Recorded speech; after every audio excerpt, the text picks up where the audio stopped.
When we think of GE, we think of home of best practices, Six Sigma, which is a system for process improvement. How much room did you really have to spread your wings inside GE? That was a real tension. In innovation, in human processes, defects are the opportunity. I mean, Six Sigma was all about eradicating defects. We people are prone to defects. That's the beauty of where innovation comes from, to not have the answer and try to figure it out. You came from the marketing side. Talk about the relationship between story and strategy and how, when you combine the two, they drive business. Most of the people in the company, because it was very engineering, thought marketing was what you do at the end. It's the story you tell, it's the ad you do, the trade show, and yes, we did that, but the opportunity seemed much richer also to be what you do at the beginning.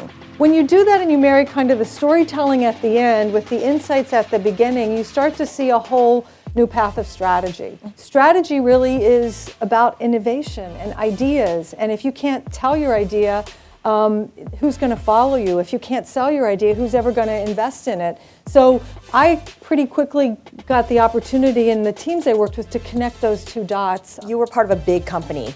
Do the resources of that big company give you more room or less room to fail? This premature scaling notion is something I saw not just at GE, I think a lot of companies do it. There's this myth that if we just put enough money, we can move faster, and what it ends up creating is a different kind of a constraint.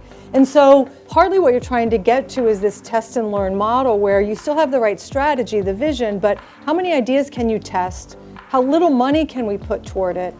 And so then with confidence, we can all fund the things because we see they're working.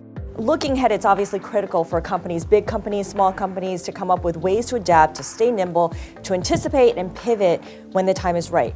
Do you think current leaders are equipped with the tools and the mindset to lead that effort? We're in a time of incredibly challenging change. It's not only fast-paced, but it's disruptive. And I think all of us need to be much more adaptable and ready for change. And you can't just delegate it to the CEO or your boss.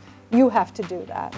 But we're not taught that way. We're not encouraged that way. We're not open-minded enough to think that requires us to do it. So our job as managers is to create a vision, to say, here's where we think the world is going, and put a team together and say, I can help find the resources, the time. I'm here to cheer you on, help you when you reach problems, but you got to figure it out. I think we have to make more room for discovery, get ourselves and our colleagues out, see where change is happening, get good at pattern recognition, understand where things are happening, so you're not blindsided by them. All right, Beth Comstock, thank you so much for your time. Thank you all for being here. Thank you.